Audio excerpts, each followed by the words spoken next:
All we want is a real shot. Not, okay, I'm a celebrity, so that means my line has to cost $10 a t-shirt. No, I understand about quality. I understand about fabrics. I spent 10,000 hours at this. I dedicated my life to this. Then a lot of people say, okay, well, you know, oh, you have to do music. I'm gonna keep doing music, but what if people told me I couldn't rap? What would have happened? What if people told me I couldn't perform? You know, I'm only 36 years old. I have other goals and other things, and I'm gonna use my platform, every platform, to stand up and say, I wanna make something. I wanna make the next Ralph Lauren. And that was the point of the Zayn interview, that say people don't stand up and protect their dreams. People are too scared of getting, you know, spoofed in a way. And the irony of it is so many people that are creatives, think about a creative person in school. When you picture them, you probably picture them all the way in the back of the class, sketching or maybe getting beat up. And I'm the one creative, and this is the reason why I went on stage. This is the reason why I did this, because creatives have got beat up my entire life. And there's moments where I stood up to drug dealers in Chicago and said, you can't have my publishing, come and kill me. Do whatever you're gonna do, but you're not going to bully me. You're not gonna stop me, because my mother made me believe in myself. No matter how many people tell me, stop believing in yourself. Stop saying what you can do. Stop affirming what you're gonna do and then completing that in real life. That's the improper way to do it. I refuse to follow those rules that society has set up in the way that they control people with low self-esteem, with improper information, with branding, with marketing. I refuse to follow those rules. It's about truth, it's about information, it's about awesomeness, and the only luxury is time, the time you spend with your family. That's the only luxury. So this concept of luxury is improper to me. It's about, you know, with Nike, with Apple. You remember there was phones that cost $4,000? You know, that's ridiculous. Somebody pull out a Virtu phone right now, you look ridiculous. But there's people who still spend $5,000 on this bag, $10,000 on this, to kind of say exactly what I said before. Oh, we're better than you. We're this than you. Yeah, I mean, taste, culture, art, you know, just the quality of life. You know, this is what I'm here to do. So when I compare myself to Steve Jobs or Walt Disney, Howard Hughes, David Stern, Michelangelo, Da Vinci, Jesus, or whatever it is, I'm saying these are my heroes. These are people that I look up to. This is the type of impact I want to make on the earth. Every time I crash the internet, it's like this little drop of truth. Every time I say something that's extremely truthful out loud, it literally breaks the internet. So what are we getting all of the rest of the time? As I lay me down to sleep, I hear her speak to me.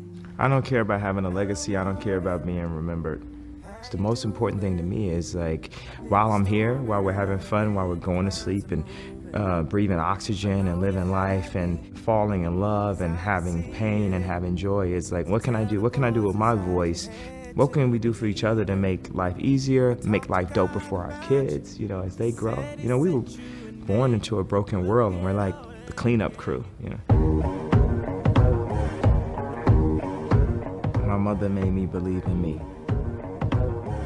When I was growing up, I wanted to make video games. My mom got this Amiga computer when I was in 7th grade, and it had 4,096 colors. I found myself running home to use this sound program that allowed me to place a note, it would stay, place another note, it would stay, place another note, it would stay, and that's how I learned how to produce in 7th grade. And I was just really making the music to make video games.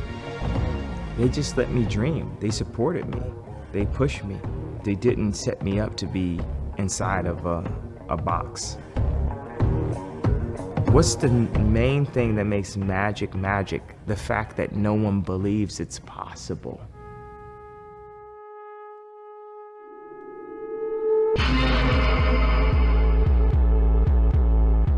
When I entered the fashion world and I encountered a lot of elitism and all that, it just made me happy. It was something fun. We had the entire world against us. It was like absolutely no allies whatsoever, you know what I mean? It was like the world was against us. The pressure of that was like crazy. It was like a Super Bowl. I remember sitting there with my fashion publicist, Deborah, and we were supposed to do the Reese's. This is the thing where the editors after the show, they come back to see it and see if they like the collection. And we had like 2 or 3 people that came to see it and take a picture with Kanye and blah, blah, all this type of stuff. I say, do we have any more editors coming? And Deborah just looks and says, no one else is coming. And I looked at her and said, this is great. Remember this moment, because it won't always be like this. Embrace this moment where no one came to see the collection. I take, things that people look at as a negative as an inspiration to do something better. I think there's school teachers that are the exact same mission as me. I think there's police officers with the exact same mission as me. Just help. Just do everything you got. Give everything you got. And, our focus needs to be less about what our legacy is going to be or how we're going to control each other, but more how we can give to each other.